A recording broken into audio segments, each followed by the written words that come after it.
আপনাদেরকে ধন্যবাদ জানাচ্ছি যে দিনের শেষ পর্যায়ে একটা সাংবাদিক সম্মেলন আমি ডেকেছি, আপনারা এসছেন, থ্যাংক ইউ সো মাচ। গত কাল থেকে বা তার আগের দিন থেকে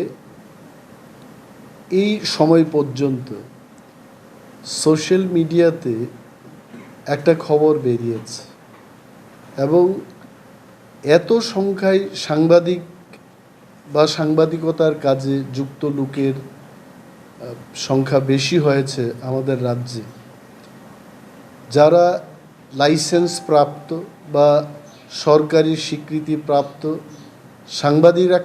সাংবাদিকরা তো আছেনই।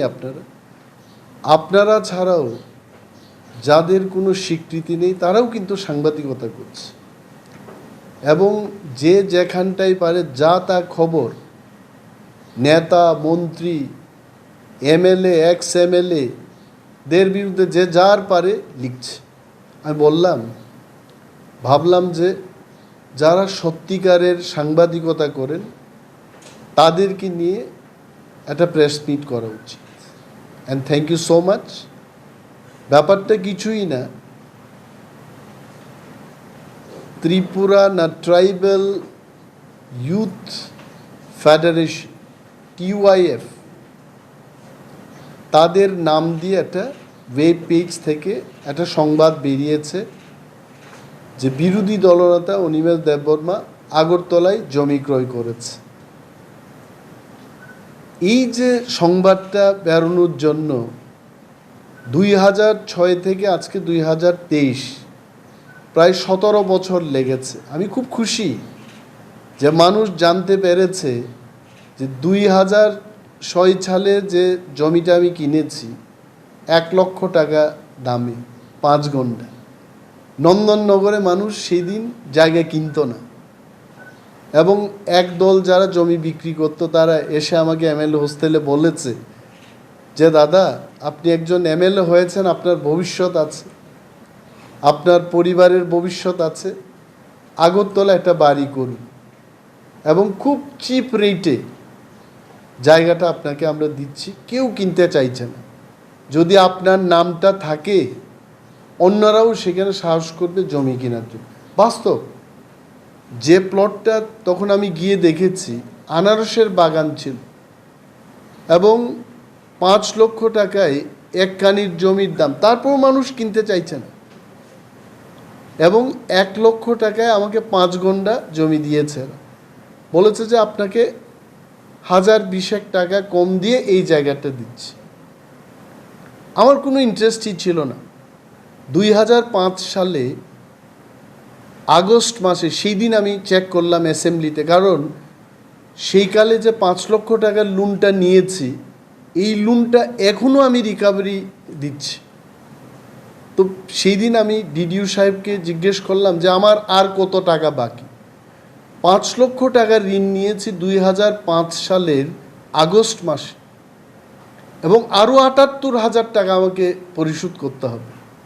ইট ইজ টু লং টাইম।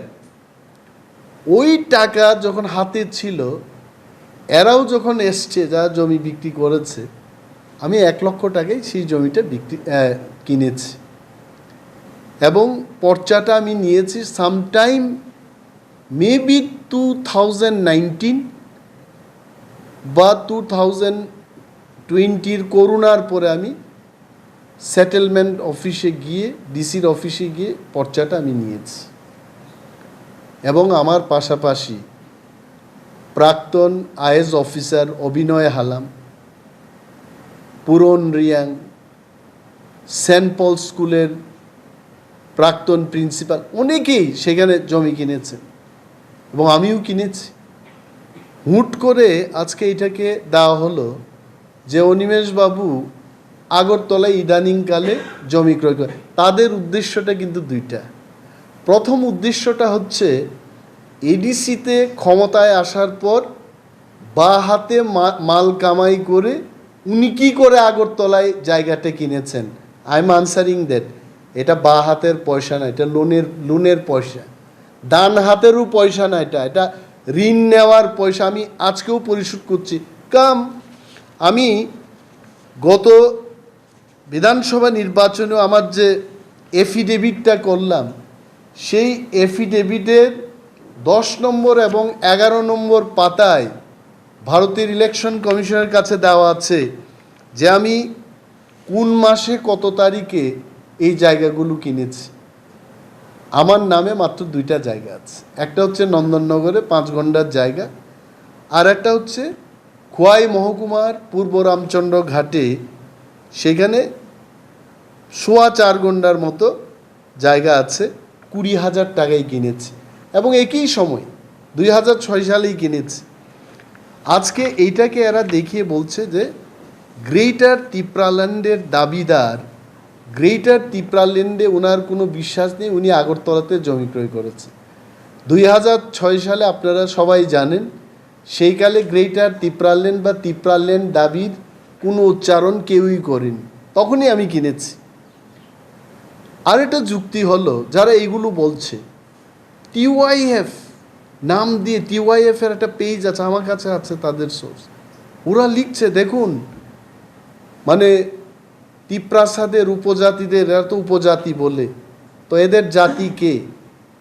এদের জাতি হচ্ছে ত্রিপুরা, আমরা। আর আমাদের চেয়ে যারা ছোট মনের, এরা হচ্ছে উপজাতি। ত্রিপুরা হচ্ছে মেইন জাতি, বড় মনের।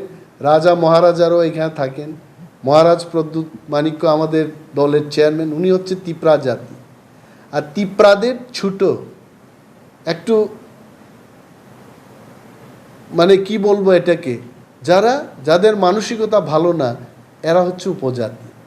উপজাতিদের একটা ফেডারেশন আছে, যে এখানে ত্রিপুরারা যে ধ্বংস হয়ে গেছে এটাতে বলবে না, মানুষ খেতে পাচ্ছে না এটার কথা বলবে না, সরকারকে আমরা চালাচ্ছি এখানে, মন্ত্রীরা কি করছে, মুখ্যমন্ত্রী কি করছে, প্রাক্তন মুখ্যমন্ত্রী কি করছেন, বিগত দিনের যারা মন্ত্রীরা ছিলেন এরা কি করছে, এরা খোঁজ নেবে না। আমরা বিরোধী দলে আছি, আমাদের উপর এরা আক্রমণ করতে চাইছে, মহারাজের বিরুদ্ধে কথা বলছে। প্রায়ই তো শুনি যে পূর্বতন মুখ্যমন্ত্রী মহারাজের বিরুদ্ধে কথা বলেন। এই প্রথম দেখলাম ভারতবর্ষের ইতিহাসে যে একটা বিরোধী দল আর একটা বিরোধী দলকে আক্রমণ করে। জানি না, একটা বিরোধী দল তো শাসক দলের বিরুদ্ধে কথা বলা উচিত, আর এখানের বিরোধী দল এরা ত্রিপুরামথার বিরুদ্ধে আর একটা বিরোধী দলের বিরুদ্ধে কথা বলছে। জানেন কেন বলছে এরা? কারণ ত্রিপুরামথায় 13 জন বিধায়কই হচ্ছে ত্রিপুরা, অর্থাৎ কমিউনিস্ট পার্টির মূল উদ্দেশ্যটা হচ্ছে ত্রিপুরাদের বিরুদ্ধে যাওয়া, ত্রিপুরাদের কিছু করতে দেবে না, এটা একদম পরিষ্কার হয়ে এসছে। বিরোধী দলের উদ্দেশ্য যদি শাসক দলকে আক্রমণ করা হয়, জনস্বার্থ কিন্তু সংরক্ষিত হবে, সুরক্ষিত হবে, কিন্তু এদের উদ্দেশ্যটা হচ্ছে ত্রিপুরামথাকে আক্রমণ করা। কেন? কারণ ত্রিপুরামথা এখন 13 জন এমএলএ হচ্ছে ত্রিপ্রাসা, তো ত্রিপ্রাসারা যেন কিছু করতে না পারে, এটা হচ্ছে টিওয়াইএফ বা তার প্যারেন্ট পার্টির মূল উদ্দেশ্য। এটা মানুষ বুঝে যাবে। আর এটা বলছি যে গ্রেটার ত্রিপুরাল্যান্ডের দাবি করা মানেই বাঙালির বিরুদ্ধে না, গ্রেটার ত্রিপুরাল্যান্ডের দাবি করা মানেই আগরতলার বিরুদ্ধে না। বর্তমান ত্রিপুরাজ্যের মানুষ কলকাতায় গিয়ে বাড়ি করছে, আমেরিকায় গিয়ে ফ্ল্যাট কিনছে, তাহলে বলুন টিওয়াইএফ বা সিপিএমকে বলুন ভারতবর্ষের সংবিধানে এই ধরনের একটা আইন আনার জন্য, যে যে যে রাজ্যের মানুষ সেই রাজ্যেই বাড়ি করতে পারবে, ফ্ল্যাট কিনতে পারবে, দেখা যাবে। এই যে মানুষের আজকে সিপিএম পার্টির বহু লোক বাড়ি করে যেতে পারছে না। আমি বিরোধী দলনেতা, আমার কাছে আসছে মানুষ, চিঠি লিখেছে সেই দিনও এসডিএম এর কাছে, 4 মাস ধরে একটা ভদ্রলোকের বাড়ি তালা দিয়ে রেখেছে, এদের মুখে কোনো কথা নেই। কাদের বিরুদ্ধে কথা বলছেন? সিপিএম সমর্থক মানুষের বাড়িতে তালা ঝুলানো, কথা বলতে হচ্ছে ত্রিপুরামথার বিধায়ক এবং ত্রিপুরা বিধানসভার বিরোধী দলনেতার শরণাপন্ন হচ্ছে এই লোকগুলো, তাতে ওনাদের কোনো খেয়াল নেই। এই যে এইভাবে বিকৃতি করে মানুষকে দেখাবে, এটা মানুষের জানা উচিত যে এটা বা হাতের বা কোনো ঘুষ খেয়ে এই জায়গাটা আমি কিনিনি। আপনাদের ধন্যবাদ জানাচ্ছি। এটা ভারতবর্ষের নির্বাচন কমিশনের কাছে আমি 2018 সালেও বলেছি, 2021 সালে যখন এডিসি ইলেকশনে লড়াই করলাম তখনও বলেছি, এবং 2023-এও এটা ডিক্লেয়ার্ড অ্যাসেট। এটা চুরি চামারির কোনো বিষয় নেই এখানে। বাজার গরম করে দিয়েছে এরা, ফেসবুকের বিভিন্ন জায়গায় শেয়ার করছে মানুষ। তখন আমি ভাবলাম যে এটা যেন মানুষের কাছে খারাপভাবে যেভাবে ওরা পরিবেশন করতে চাইছে এটা যেন বন্ধ হোক। আমি ভাবলাম, এই মাত্র আমি বাইরের থেকে কলকাতা থেকে আসলাম, ভাবলাম যে সাংবাদিক বন্ধুদের ডেকে এই ব্যাপারে আমার সাফাই দেওয়া উচিত। কারণ অনেকেই আমি জানি এই রাজ্যের মন্ত্রী, এমএলএ বা বহু নামি দামি ব্যক্তিরা, তাদের বিরুদ্ধে যখন কিছু কথা উঠে আসে এরা বলে না মিডিয়াকে ডেকে, কিন্তু আই হ্যাভ দ্যাট গাটস, কারণ আমি ভুল কিছু করি নাই। আর গ্রেটার ত্রিপুরা লেন হলেও আমি আগরতলায় থাকবো, কলকাতায় থাকবো, দিল্লিতে থাকবো, আমার যদি সামর্থ্য থাকে আমি যেখানে খুশি থাকবো। কে কার বিরুদ্ধে বলা? If they have specific political প্রবলেমগুলো বলুক, মানুষ বঞ্চিত হচ্ছে সেই কথাগুলো শাসক দলকে তারা বলুক যে এই কাজগুলো করতে হবে। আপনারা আগের বার যখন এসছিলেন তখন 50টার বেশি সরকার বাহাদুরদের কাছে চিঠি লিখেছি। এইবার এই চিঠির সংখ্যা দাঁড়িয়েছে 73টায়। প্রতিনিয়ত রাজ্যের বিভিন্ন মানুষের সঙ্গে কথা বলি। এসটিজিটি বেকাররা সেই দিন এসছে, কমিউনিস্ট পার্টি কথা বলবে না 25 বছরে ওরা কি করে গেছে ওইসব কথা বলতে বলুন। মানুষ বলছে যে 5 বছরের বিজেপি তাদের ভাষায় যা করেছে এটা হচ্ছে এটা গায়ে ক্ষত, আর 25 বছরের সিপিএম যেটা করে গেছে এটা ক্যান্সার, এটা মানুষ ভুলবে না। এসটিজিটি বেকারদের অনেকেই বলছে এসে যে আমরা চাকরি পাচ্ছি না। সরকারকে চিঠি লিখেছি, বিধানসভায় প্রশ্ন দিয়েছি, এই পর্যন্ত প্রায় 250টার মতো চিঠি শুধু আমার টেবিল থেকে গেছে। আর আমাদের ত্রিপুরামথার বিধায়করা একের পর এক সরকারের বিভিন্ন দপ্তরে প্রশ্ন দিয়েছে। কাদের স্বার্থে? রাজ্যের মানুষের স্বার্থে। মানুষ যখন বঞ্চিত হচ্ছে তখন বিরোধী দল হিসাবে আমাদের যে কর্তব্য আমরা সেটা করছি। আপনারা জানবেন যে 5034টা পোস্ট খালি আছে এসটিজিটি, সরকার চাকরি দিচ্ছে না। 230 জনের একটা নোটিফিকেশন করেছে, তাতেও কায়দা করে এসটিদের বেশি সংখ্যা দেখিয়ে ইউআর এবং এসসি ক্যাটাগরির লোককে কম করে দেখিয়ে আজকে বেজালটা লাগিয়ে দিয়েছে। হাইকোর্টের দ্বারস্থ হয়েছে অনেকে, হবে। এখন বক্তব্য হচ্ছে এই যে এসটিকে বাদ দিতে গেলে এখন বলবে অনিমেষ দেববর্মা প্রেস কনফারেন্স করার পর এসটিরা বঞ্চিত হয়েছে। আমার প্রেস কনফারেন্সে আমি বলছি না যে এসটিদের 172 জন যাকে দেখানো হয়েছে তাদের একটার যেন বাদ না যায়। All of them should get job. 5034টা পোস্ট খালি আছে, সবাইকে দিন, রোস্টার মেনেই দিন। কেন দেওয়া হচ্ছে না? কখনো 100 জনের নোটিশ বেরিয়ে এসছে, কখনো 230 জনের নোটিশ বেরিয়ে এসছে। 10,323 জন মানুষের চাকরি যাওয়ার পর অনেক স্কুল খালি হয়ে গেছে। বিদ্যাজ্যোতি স্কুল সম্পর্কে আজকে বামপন্থীদের কোনো কথা নেই। বলুন আপনারা, বিদ্যাজ্যোতিতে কেন ফ্রি স্কুল হবে না? কেন ফ্রি ক্লাস হবে না? কেন ফ্রিতে পড়াশোনা হবে না? সেই ব্যাপারে প্রশ্ন দিয়েছি, চিঠি লিখছি। কমিউনিস্টরা চায় আসলে 16 থেকে 11তে নেমেছে, এইভাবে যদি ওনারা কাজ করতে থাকেন এটা যে কোনো বিষয়। আমি বলছি, আমি যদি করাপশন করি, হ্যাঁ, আমার বিরুদ্ধে সিপিএম পার্টির না, ভারতের সমস্ত নাগরিকের আমার বিরুদ্ধে কথা বলার অধিকার আছে। অধিকার আছে।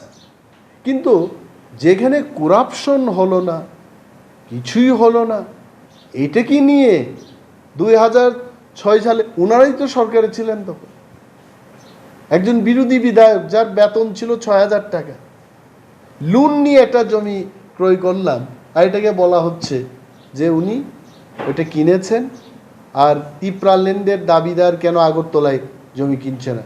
আরও কিনবো যদি আমার কাছে সামর্থ্য থাকে, অভয়নগর, বনমালীপুর, মেলার মাঠ, সিপিএম পার্টির অফিসে আনাচে টাকা নেই বলে কিনছি না, কেন কিনবো না? কোথায় বাধা ধরা আছে? তো গ্রেটার ত্রিপুরা ল্যান্ডের দাবি থেকে আমরা সরে যাচ্ছি। গ্রেটার ত্রিপুরা ল্যান্ডের জন্য আন্দোলন হবে। আমাদের প্লেনারি সেশন হচ্ছে, সেখানে দলীয় রণনীতি হবে। এলু পাতারি আমরা বামেদের মতো মিথ্যা কথা বলে মানুষকে প্ররোচনা করব না। আমাদের নির্দিষ্ট লক্ষ্য রয়েছে। আমাদের লক্ষ্যে এই রাজ্যের ত্রিপ্রাসা ছাড়া অন্যরা যারা বসবাস করছেন এদেরও যেন ক্ষতি না হয়, এই বিষয়টা মাথায় রেখেই আমরা আমাদের আন্দোলনের কর্মসূচি নেব। আরও বলছি, অনেকে বলছে ত্রিপ্রামথা দুর্বল হয়ে গেছে, কিছু বলছে না। আমরা যখন আন্দোলন করব এই লোকেরাই বলবে, রাস্তা যখন অবরোধ হবে, ওষুধপত্র যখন আসবে না আগরতলায়, নিত্য প্রয়োজনীয় সামগ্রী যখন আগরতলায় আসবে না, তখন এখানকার মানুষ, সেই অংশের মানুষ বলবে যে ত্রিপ্রামথা এইগুলো কি করছে। উই সি দ্যাট সাধারণ মানুষের যেন ক্ষতি না হয়। কেন্দ্রীয় সরকারের সাথে আলোচনা চলছে, আলোচনায় যদি সুফল কিছু বেরিয়ে আসে, আন্দোলনের কি দরকার আছে? আজ যদি কেন্দ্রীয় সরকার আমাদের দাবি দাবার উপর কোনো সুস্থ বিচার না করে, তবে আন্দোলন হবে। We are very clear. এবং কিছুদিন আগেও একটা চ্যানেলে আমি বলেছি, দলের পক্ষ হয়ে বলেছি, as a leader of opposition বলেছি যে বৃহত্তর একটা আন্দোলন ত্রিপুরায় মহারাজ প্রদ্যুৎ বিক্রম মানিক্যের নেতৃত্বে এটা হতে চলেছে।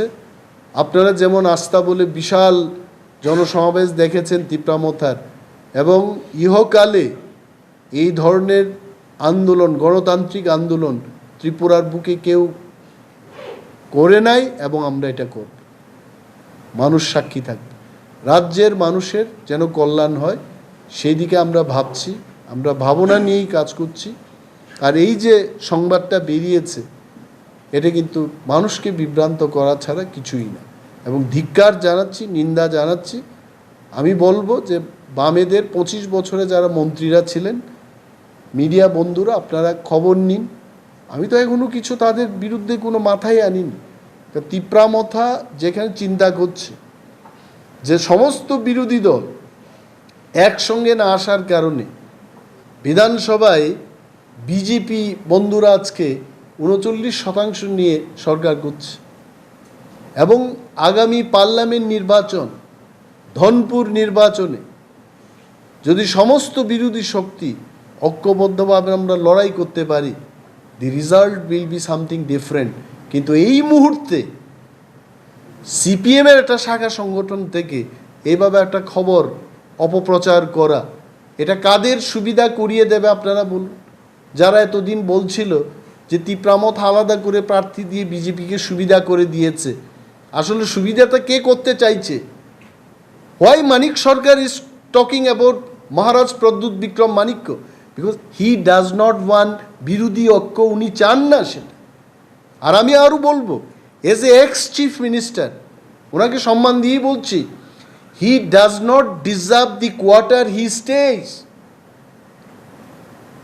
পূর্বতন মুখ্যমন্ত্রী মানিক বাবু এজ এ চিফ মিনিস্টার, প্রাক্তন মুখ্যমন্ত্রী, he deserves a quarter, but not that ministerial quarter. ওইখানে উনি আছেন, তাহলে আমি কেন প্রশ্ন করব না? আপনার সাথে বিজেপিদের এমন কি তালমিল আছে, আপনি কি করে পেলেন এটা? If you don't have that sweet relation with the government, how you have manage this? আমি সরকারকেও প্রশ্ন করছি, এই type 6 ministerial quarter ex chief minister বা ex minister, they don't deserve. পূর্বতন মুখ্যমন্ত্রীর একটা কোয়ার্টার পাবে, আমিও এমএলএ ছিলাম সে আইনটা যখন তৈরি হয়, but not this type of quarter. এটা টাইপ 4 হবে বা টাইপ 5 হবে, টাইপ 4 হবে, টাইপ 3 হবে, নট টাইপ 6 কোয়ার্টার, দ্বিতল বাড়ি। একটা সিটিং লিডার অফ অপোজিশন, মুখ্যমন্ত্রী, স্পিকাররা যেখানে থাকবেন, I don't think he deserve this quarter. তো সরকারই বা কেন দিলেন ওনাকে, আর উনিই বা কী করে পেলেন? আইনে কোথায় আছে? I want to see that guide book. আমরা তো বলি না, কারণ সম্মান দিই। উই ওয়ান্ট, যেখানেই যে ধরনের সমীকরণ উঠে আসে বামেদেরও লাভ হবে, সমস্ত বিরোধী একজোট হয়ে যখন লড়াইটা করব, রাজ্যের 61% মানুষ তখন তারা ভরসা পাবে। আরে সবটাই চুপ থাকবো, কিছুই বলবো না। বলছে বিরোধী দলনেতা বিজেপির বিরুদ্ধে বলছে না, সরকারের বিরুদ্ধে। কে বলছেটা? কে? যাদব লালের বিরুদ্ধে কে বলেছে? এসটিজিটির জন্য কে বলছে? 10,323 জনদের জন্য আগামী দিন কারা বলবে? মানুষ যে লাঞ্ছিত বঞ্চিত, আগরতলা শহরের মধ্যে মানুষ আক্রান্ত হচ্ছে, এটার কথা কে বলছে? আমরা বলছি। তারপর তারা বলছে যে সঠিক বিরোধিতা করছে না। কে করছে? যিনি সিপিএমের প্রাক্তন মুখ্যমন্ত্রী ছিলেন, তিপ্রামথার বিরুদ্ধে বলা, এটি কি প্রকৃত বিরোধিতা করা? So I will request, CPM পার্টির কাছেও আমার অনুরোধ থাকবে যে প্রতিষ্ঠান বিরোধী, প্রতিষ্ঠান যেখানে মানুষের স্বার্থে কাজ করছে না সেখানে আপনারা সরব। আর আপনাদের বিরুদ্ধে তো অনেকগুলো এলিগেশন আছে, সরকার দেখবে সেইগুলো। মন্ত্রীরা কি করেছে, আপনাদের আমলে জায়গার কি হয়েছে, হাজার হাজার কোটি টাকা ত্রিপুরায় এসছে। জায়গা প্রজেক্ট, অক্সিজেন বৃদ্ধি করবে। জাপানের জায়গা আপনারা তো জানেনই, জাপানিজ ইন্টারন্যাশনাল কর্পোরেশনের একটা এজেন্সি আছে জাইকা, JICA, হাজার কোটি টাকা দিয়েছে, অক্সিজেন বাড়াবে। হ্যাঁ, আজকে বন দপ্তরে গিয়ে দেখুন, সেখানে কিন্তু ফল খাবার কোনো গাছ লাগাচ্ছে না, লাগাইনি। বামেদের আমলেও সেটা হয়নি। গামাই লাগাচ্ছে, সেগুন, এটা দিয়ে কি হবে? বন্যপ্রাণী সেখানে খেতে পাচ্ছে না। জায়গার প্রজেক্টের টাকা এনে এই টাকাগুলোকে কোথায় কি খরচ করে আমরা দেখবো। এইগুলো প্রশ্ন দিয়েছি, যদি উত্তর আসে ময়দানে গিয়ে দেখব কোথায় তারা ড্যাম করেছে, কোথায় মাছ চাষ করেছে, কোথায় গাছ। I am not going to leave, I am telling you.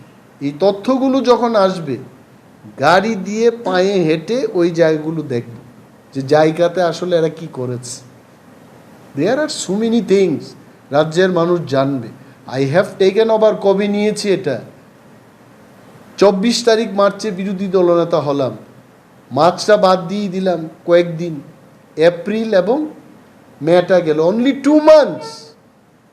ত্রিপুরার পূর্বতন বিরোধী দলনেতা মাত্র 2টো চিঠি লিখেছে। উনারই তো পিএসরা আমার সাথে আছেন এখন। নিরঞ্জন বাবু উনার পিএস ছিলেন, অরিন্দম বাবু উনার পিএস ছিলেন। এখানে বিক্রম বলে একটা ছেলে কাজ করছে, উনার মানিকবাবুর ছিলেন, ক্লার্ক ছিলেন। আমি কাউকে চেঞ্জ করি নাই, ওনাদেরকে জিজ্ঞেস করুন। বিরোধী দলনেতা 5 বছরে 2টো চিঠি লিখেছে সরকারের কাছে। whereas Animesh Debbarma in 2 months 73 letters। কাদের সাথে? মানুষের সাথে। রেশনিংয়ের অচল ব্যবস্থার বিরুদ্ধে। মানুষ ইলেকট্রিসিটি পাচ্ছে না, পায়ে হেঁটে বহু দূরে মানুষ গিয়ে ভোট দিতে হচ্ছে। নতুন নির্বাচনী কেন্দ্র, ভোট গ্রহণ কেন্দ্র খোলার জন্য আবেদন, রাস্তা নেই, PMGSY সড়ক ব্যবস্থা অচল, মেরামত হচ্ছে না। এগুলোকে নিয়ে চিঠি লিখছি, কথা বলছি, এনে অফিসারদের সাথে আলাপ আলোচনা করছি। রাজ্যের মানুষ জানে এইভাবে যে আমার বিরুদ্ধে they can not do anything. I am telling you. ককবরকে একটা কথা আছে, মাইক রিচ কাপ নাগলাইতে। আর ইংরেজিতে একটা আছে, they are beating around the bush, মানে ঝুপঝাপের মধ্যে একটা আন্দাজ করে একটা লাথি দিয়ে মারছে। এগুলি দিয়ে কিছু হবে না। We are clean, will remain clean. যা হবে সৎভাবে। আপনারা জানেন আমি যখন বম্বে থেকে চাকরি ছেড়ে আসলাম তখন 41 লক্ষ টাকা নিয়ে ফিরেছিলাম 2002। অনেক কিছু কিনতে পারতাম, কিন্তু দল করতে গিয়ে, গাড়ির ভাড়া, সম্মেলন করতে গিয়ে সেখানে 15,000 20,000 টাকা খরচ করে, যাদের মেডিকেল হেল্প হচ্ছিল না সরকারের থেকে 5,000 7,000 3,000 করে দিয়ে এই টাকার দুলিশাত করেছি আমি। আর এই লোকটাকে বলছে যে কেন উনি আগরতলায়, কেন কিনবো না? আগরতলা গ্রেটার ত্রিপুরা লেন হলো আগরতলা মজার শহর থাকবে কেন?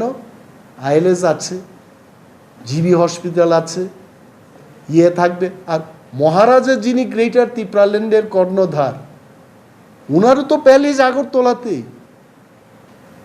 তা আমাকে কেন বলছে এইগুলো? এনসি দেববর্মা যিনি ত্রিপুরা ল্যান্ডের দাবি করতেন, উনার বাড়ি আগরতলায় কৃষ্ণনগরে। Why they are asking this question? কারণ বামেরা বুঝে গেছে অনিমেষ দেববর্মা বিরোধী দলনেতা থাকলে পর এই 12 জন এমএলএ প্লাস অনিমেষ দেববর্মা 13 জন মানুষের স্বার্থে কথা বলবে এবং বামেরা ধূলিসাৎ হয়ে যাবে, এটা ওনারা বুঝে গেছে। আর পাহাড়ে তো একটা সিট ওনারা জিততে পারেননি।